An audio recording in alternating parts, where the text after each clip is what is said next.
Ak si ako väčšina žien, tak sa bojíš začať nový vzťah, otvoriť sa novému partnerovi, pretože sa bojíš sklamania. Ale čo ak by som ti ja dal kompletný návod, konkrétne kroky k tomu, aby si sa už nikdy nesklamala v láske? Aké by to bolo, keby si vedela presne, ako nájsť toho pravého, pritiahnuť ho do svojho života bez možnosti sklamania? Chceš vedieť? Počúvaj ďalej.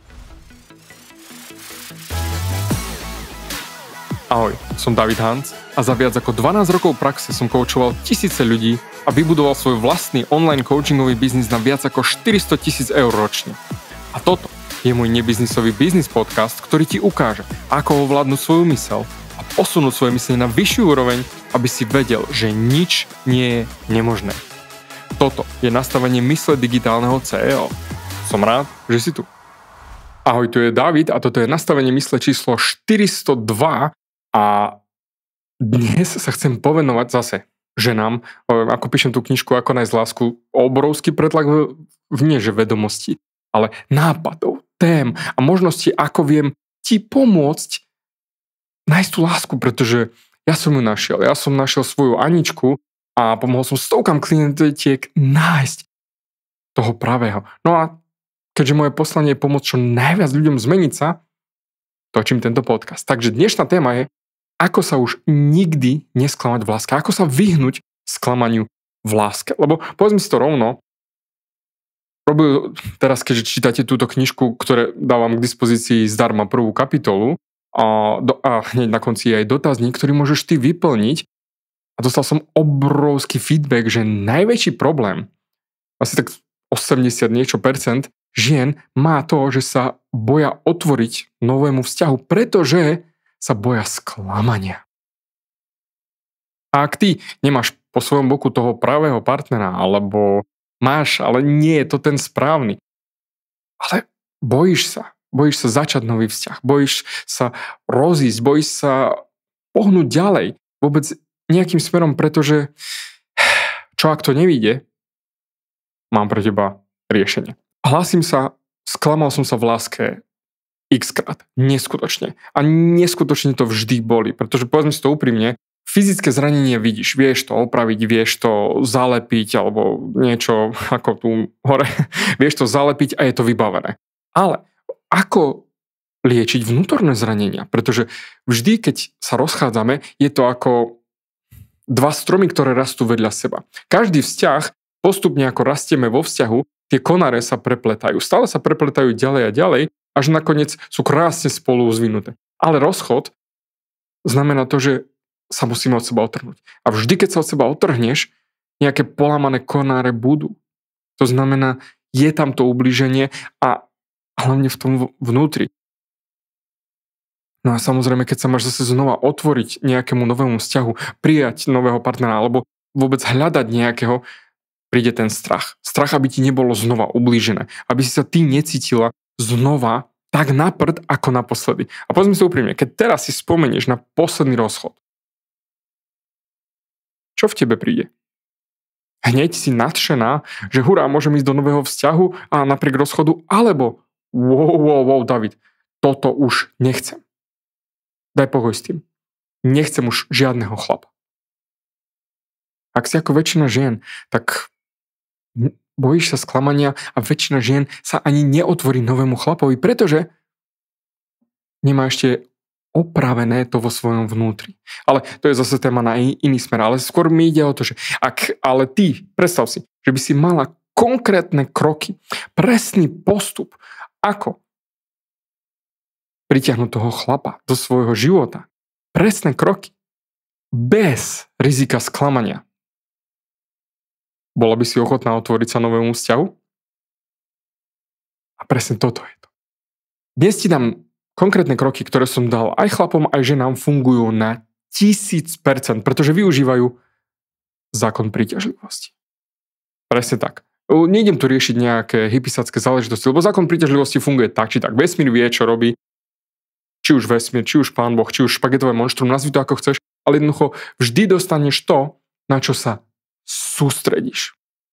A ak ty máš stále tých katastrofálnych chlapov, tých pokazaných chlapov, tie kusy, ktoré ti nevyhovujú, tí, čo ťa zničia, zneužijú, zahodia, ublížia, tak to je ukážka presne toho, na čo sa sústredíš. Teraz mi možno hneď povieš, David, ale ja sa nesústredím na tých zlých chlapov. Ja nechcem zlého chlapa. A presne toto je. Ja nechcem zlého chlapa.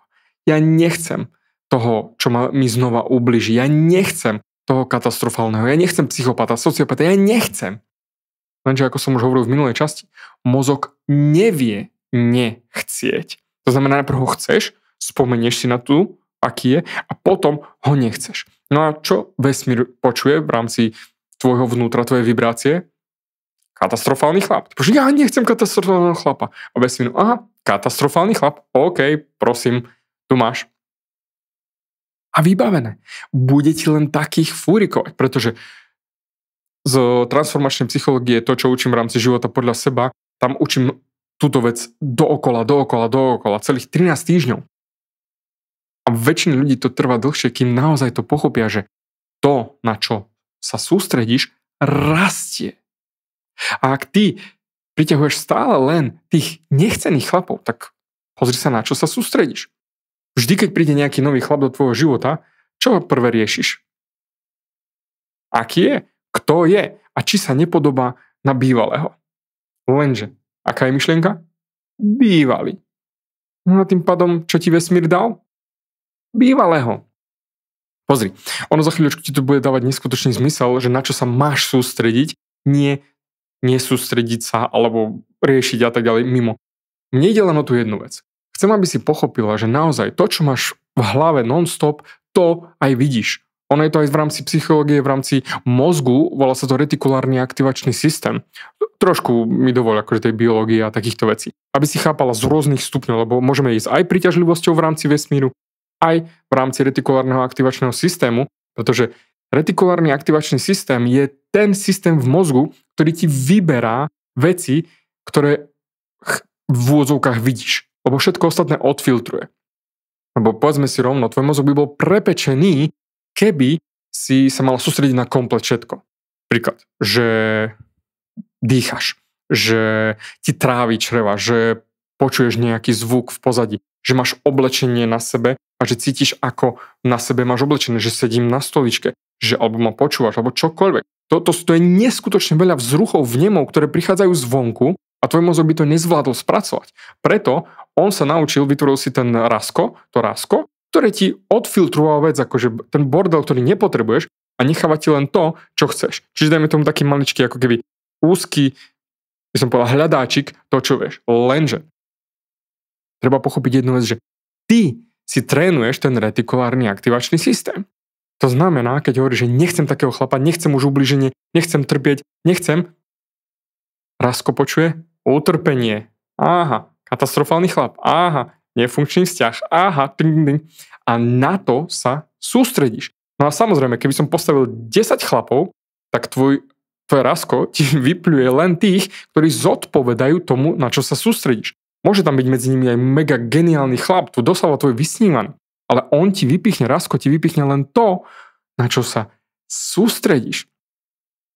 A presne toto je tá časť, ktorú chcem, aby si ty zmenila svoj mysel. Lebo sklamanie prichádza vtedy, keď spoznáš zase znova toho zlého, ktorý ťa zneužije. Samozrejme, on zo začiatku vykazuje kvality fantastického chlapa. On sa ukáže ako wow, úplne geniálny. Alebo nebude trošku upúšťaš od svojich štandardov. Ale potom, keď zistíš, čo je zač, je taký istý ako ten bývalý, možno ešte horší. A práve preto potrebuješ zmeniť, na čo sa sústredíš. A preto ti chcem dať úplne jednoduchý systém, ktorý funguje na 1000%. Aby si vedela, na čo sa máš sústrediť. Aby si pritiahla toho pravého. Čiže, keď teraz sa ťa spýtam, vieš, akého chlapa chceš? Možno mi povieš 1-2 vlastnosti, ale drtivá väčšina žien mi vždy odpovie, že nechcem, aby bol zadaný, nechcem, aby mal manželku, nechcem, aby bol príliš starý, nechcem, aby bol taký. Zase vrátime späť k tomu, čo nechceš. Zase nechceš. Väčšina žien nevie, akého chlapa chcú, pretože majú toľko negatívnych skúseností s chlapmi, že vlastne jediné, čo poznajú, je to negatívum. A práve preto poďme to obratiť na nový spôsob. Akého chlapa naozaj chceš? A dám ti pravidlo 3x5, ktoré ti pomôže pri výbere a pri pritiahnutí toho pravého chlapa do tvojho života. 3x5. Nevieš, čo to je? Vysvetlím. Je to súbor 3x po 5 vlastností, ktoré ten chlap musí, môže, ale nemusí, alebo nesmie mať. Čiže potrebuješ si napísať, ale normálne natvrdo sadnúť na svoju prdel a napísať si 5 vlastností, ktoré ten tvoj vysnívaný chlap musí mať. Potom si napíšeš 5 vlastností, ktoré môže, ale nemusí. To znamená, bolo by pekné, keby mal, ale nemusí ich mať. A potom tretie, 5 vlastností, ktoré sú doslova deal breaker, ktoré v žiadnom prípade nesmie mať. Ak bude mať čo len jednu z nich, von, vypadni. A to je presne tá sila toho celého systému. Poďme napríklad na moje štandardy, čo boli, ja ti dám svoje príklady a uvidíš sama potom, ako si vytvoriť svoje. U mňa bolo 5, čo musí mať žena, bolo jednoduché. Musí byť rodine založená. To bola hneď prvá vlastnosť, ktorú som, lebo ja som chcel mať deti. Chcel som mať rodinu, chcem mať zázemie, chcem mať svoj priestor, kde naozaj, keď prídem, môžem oddychnúť, môžem žiť, môžem sa tešiť a môžem posúvať ďalšiu osku. Čiže prvá vlastnosť bola rodinná. Druhá bola vlastnosť dobrodružná. Chcel som, aby bola dobrodružná tá moja partnerka, respektíve Anička, hej, že bola ochotná so mnou cestovať, lebo je fajn, hej, že Božu, chcem, aby bol dobrodružný, ale ak on nebude dobrodružný, on bude radšej sedieť doma celý čas, neriešim, že stále pred telkou alebo čokoľvek, ale že nechce sa pohnúť mimo svoju dedinu alebo mimo svoje mesto, nebude to ten vysnívaný vzťah. Čiže ty si stanov 5 vlastností, ktoré musí mať za každú cenu. 5. Nie 3, nie 2, 5. Samozrejme, toto cvičenie vyžaduje robotu, ale ver mi, v dlhodobom behu, akože v rámci toho maratónu na nájdenie lásky, ti bude neskutočne dobre. Brutálne budeš vedieť, aké výsledky chceš dostať a to budeš vyžarovať. Čiže 5, čo musí mať. Potom 5, čo môže, ale nemusí mať. To znamená, u Aničky to bolo, že môže mať vyšportovanú postavu, ale nemusí. Anička vyzerala základ, hej, fajnovo, priemerné, ale nebola vyšportovaná. Keďže ale ja milujem posilku, milujem cvičiť, milujem aktívny život, tak viem, že keď budeme spolu, tak jej ukážem krásy toho športu a chytí sa. To znamená, môže byť športová, ale nemusí. Aničke som to ukázal a akorát teraz tu filmujem, tam mám činky, čiže filmujem vo svojej posilke lomitko pracovni, lebo toto je moja posilka, toto je môj život.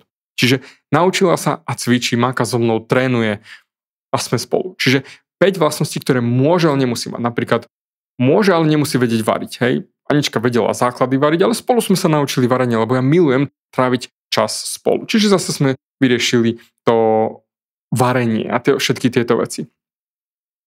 Môže, ale nemusí mať blond vlasy, alebo kučeravé vlasy, alebo čokoľvek. Hej, Anička je špinavý blond. No bum, takže splnila túto vlastnosť. Mohla, ale nemusela ju mať. Hej, nič strašné.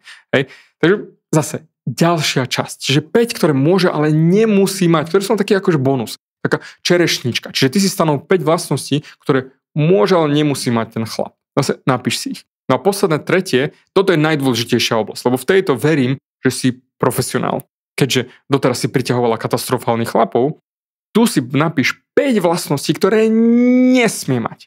Ktoré keď len na sekundu ukáže, von z auta, von z domu, von zo všetkého, vypadni z môjho života.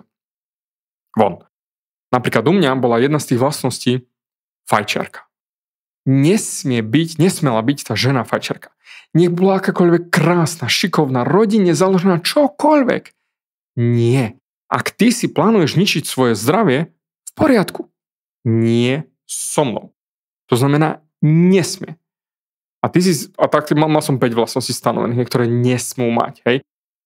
To isté je aj u teba.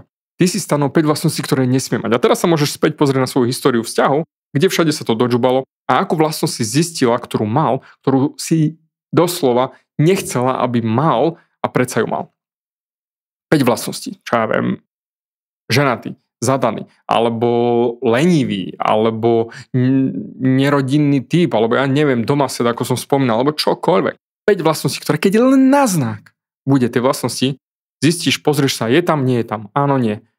Je tam tá vlastnosť? Čauko. Nie je tam tá vlastnosť? OK, pokračujeme. Lebo toto je teraz tvoj nový tréning pre tvoje rasko. Pre tvoj filter. Pre tvoj mentálny filter toho, čo naozaj chceš. A teraz. Najväčšia krása zákonu príťažlivosti. Zákon príťažlivosti funguje non-stop. Či ty tomu veríš, alebo nie. Či funguješ podľa neho, alebo nie. Hej? To je takisto ako gravitácia. Ty nemusíš veriť na gravitáciu, hej, ale poďme si sa o tom porozprávať, choď hore na bytovku a skoč dole. Gravitácia bude fungovať, či ty jej veríš, alebo nie. Takisto zákon príťažlivosti funguje takisto, či tomu veríš, alebo nie. A preto, keď ty sa budeš sústrediť na týchto 3x5, to znamená hlavne tie, čo má mať, musí mať a tie, čo môže mať. A potom, keď tak čekneš posledných 5, že keď náhodou sa tam vyskytne nejaká vlastnosť, vyhodíš ho. A teraz, všimni si tú logiku. Primitívne. Keď on bude stále dookola, ty budeš stále dookola riešiť, čo musí mať. Jakmile nemá tu jednu z prvých 5 vlastností, ďakujem, nie si potenciálny partner. To znamená, nemáš dôvod znížiť svoje štandardy, pretože sklamanie prichádza len vtedy, keď znížiš svoje štandardy. Keď znížiš tú laťku, ktorú potrebuješ, lebo si zúfal, alebo ho potrebuješ. Pamätáš 400 ako nájsť lásku? A 401, táto vlastnosť ti odpudzuje od teba tých chlapov. To je to zúfalstvo. To znamená, keď ty si zúfala, tak pritiahneš len zúfalcov. A keď znižuješ svoje štandardy, pritiahneš len nekvalitných chlapov. To ako keby, čo ja viem, mám prací prášok do práčky, ale teraz nemám prací prášok, tak znižím svoj štandard a vyperiem to len, čo ja viem, z prcháči. Bude to vyčistené? Nie. Znižila si štandard. Ale keď znižíš štandard, že stačí aj vo vode oplachnúť tričko, však nesmrdí ešte veľmi. Ja len to rýchlo preprachnem, vysuším vonku a super. Bude to poriadne umyté? Vypraté? Nie. A takisto aj s chlapmi. Keď ty znížiš svoj štandard na chlapov, tak ti ručím za to, že príde len frustrácia a zúfalstvo, pretože stále budeš vidieť to, čo nemá a ty u chlapa potrebuješ. A kľudne sa pozri na svoje minulé vzťahy. Koľkokrát si znížila tú laťku? Koľkokrát si zišla so svojím štandardom nižšie? Len aby si nebola sama. Tomu sa hovorí zúfalstvo. A keď si ty zúfala, tak zoberieš aj toho nekvalitného chlapa, len aby si nebola sama. Lenže potom ten zúfalý chlap zabera miesto tomu pravému, len preto, lebo ty si nestanovila nezlomiteľný štandard. 5, čo musí mať, 5, čo môže mať, ale nemusí, je fajn, ale 5, čo nesmie mať. Čiže to odteraz chcem, aby si od dnes, keď si napíšeš to cvičenie, sa sústredila len na tých 5 vlastností, ktoré má, ktoré musí mať, ktoré chceš, aby mal, pretože to je ten tvoj pravý chlap. A v tú sekundu, ak ty sa budeš sústrediť stále na tieto vlastnosti, samozrejme chce to cvik, tak postupne budeš vidieť len tých kvalitných chlapov, len tých poriadnych chlapov, len tých. A teraz, to, že ho v úvodzovkách nenájdeš na prvú sekundu, to nevadí, to je úplne v poriadku, pretože vesmír funguje postupne. Nie lusneš prstom a on ti spadne doslova na balkón. Nie, vesmír ti ho pritiahne postupne, ale ty musíš stále silnejšie a silnejšie žiariť. To znamená, čím viac budeš opakovať do nekonečna sebe vo svojom vnútri, pre mňa aj kamarátkam alebo komukoľvek, tie vlastnosti, ktoré musí mať, ktoré naozaj požaduješ u chlapa, tak potom on príde. On príde, pretože všetci ostatní, čo budú chodiť, budeš ich filtrovať. Ja, ty preč, ty si fajčar, ty si čo ja viem, nešportový typ, ty si doma ty si mamičkin miláčik, ty si zase príliš dobrodružný, ty by si nikdy nechcel mať rodinu, lebo chceš precestovať 3/4 sveta. Je to presne o tom, že naozaj to budeš do nekonečna. A zrazu, jednoduchý príklad, hej, ty keď budeš stále točiť do nekonečna tie vlastnosti, ktoré chceš, tých 5, a budeš rozprávať o tom aj kamoškám, tak oni, keď nájdu nejakého chlapa, lebo, čo ja viem, Julka je single, tak dohoďme jej niekoho. Keď nemajú v odzokách rozpis, koho ti majú dohodiť, tak ti dohodia katastrofu. Ale keď im ty dáš presný rozpis, tak musíš tiež robiť checklist. Má. OK, super. Miro bude pasovať ku Julke. A zoznamia ťa. A zrazu ty, keď ho vidíš, prdele, on už spĺňa všetkých mojich 5 vlastností. Super, poďme čeknúť tie, čo môže a nemusí mať. Paráda, má, niektorý nemá. A potom pozrieme tých 5, čo nesmie mať. Pohľadáš, ani jednu z tých 5 nemá? Tada! Práve si našla chlapa. Chlapa, ktorý spĺňa všetky tvoje podmienky. Teraz, samozrejme trošku prepokročilejšie, môže sa stať, že nebude ti vyhovovať. Ale to môže byť len kvôli tomu, že si nemala stanovené dosť pevné podmienky alebo dosť presne zadefinované podmienky, čo musí mať a čo nesmie mať. A samozrejme môže sa aj stať, že počas sa ti zmenil vkus. Na začiatku si chcela mať samých dobrodružných, hej, čo ja viem, máš 18, 20, 23, 25, chceš dobrodružného chlapa. Super. Ale keď už máš 30, 35 a stále nie je ten pravý vedľa teba, možno si už zmenila svoj štandard. A keď ty stále budeš hľadať dobrodružných chlapov, budeš sa čudovať, že máš samé aferky na dovolenkách a žiadny poriadny chlap? Presne preto. To znamená, zmeníš svoj štandard, tak musíš zmeniť aj svojich 3x5. Čiže keď ty zmeníš svojich 3x5, tak jednoducho zmeníš len filter. A na to sa budeš sústrediť. A zrazu ti budú prichádzať do života len tí lepší a lepší chlapi, lebo tvoje rasko automaticky odfiltruje tých nepoužiteľných. Tak ako, keď sa teraz späť vrátim, necítiš oblečenie, ktoré máš na sebe. Vidíš? Až teraz, keď som ti to pripomenul, si uvedomila, že si oblečená a že niečo, váha tvojho oblečenia je na tebe. Takže takisto aj ty. Katastrofálni chlapi budú odfiltrovaní od teba úplne jednoducho, lebo na nich nemyslíš, lebo sa na nich nesústredíš. To znamená, že sú tam nejakí. Ako keď si v MHDčke a je tam 50 ľudí. Tvoje podvedomie odfiltrovalo všetkých z nich. Ale ak tam bude nejaký chlap, ktorý po tebe pozerá a usmieva sa a je sebavedomý a ty máš podmienku, že musí to byť sebavedomý chlap, tvoje rasko ti ho ukáže. To je doslova ako princíp koktejlového večierka. Ty môžeš sa rozprávať s hoci kým sedíš, rozprávaš alebo stojíš a cinkajú taniere, cinkajú poháriky, všetci rozprávajú a zrazu počuješ Julka! A hneď zbystriš. Lebo tvoje rasko vyfiltrovalo všetko, prečo nepotrebuješ a ukázalo ti len to, čo potrebuješ. Čiže Julka, tvoje meno. A tento fenomén funguje vo všetkom. To znamená, keď zrazu si v úvodzovkách všimneš, hej, toho chlapa, ktorý na teba pozerá. To tvoje rasko ti vyfiltrovalo všetkých nepoužiteľných ľudí preč a nechalo ti toho jedného. A už len to, že ty budeš žiariť, pretože vieš, aká si, kto si a si vedomá svojich kvalít, tak on príde a sa ti prihovorí. Alebo akokoľvek, alebo ty pôjdeš za ním a prihovoríš sa, to už je úplne irelevantné, ale už tvoj mozog, vesmír ti strčil do cesty toho pravého. A už je len na tebe. Či spĺňa 3x5 alebo nie. Ale dôležité je, aby si posledných tých 3x5, ktoré nesmie mať túto časť, nepodliezaj. Pretože ruším ti za to, že keď ty podlezieš túto časť na 100 000 000 52%, budeš sklamaná. A práve preto sústreď sa na 5, čo musí mať, potom si prebehneš môže, ale nemusí mať zvyšných 5 a potom už si len odčekuješ, či náhodou sa nevyskytuje tam nejaká vlastnosť tých 5, ktoré nesmie mať. Ale to vidíš technicky úplne od začiatku. Čiže na tie sa nemusíš sústrediť, lebo to je ako červená vlajočka, klik, hotovo, vybavené.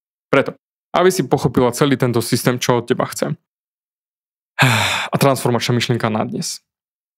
Ty si to, na čo sa sústredíš. A vesmír, Pán Boh, alebo čokoľvek, ti dáva do života to, na čo sa sústredíš. To, na čo sa sústredíš, rastie.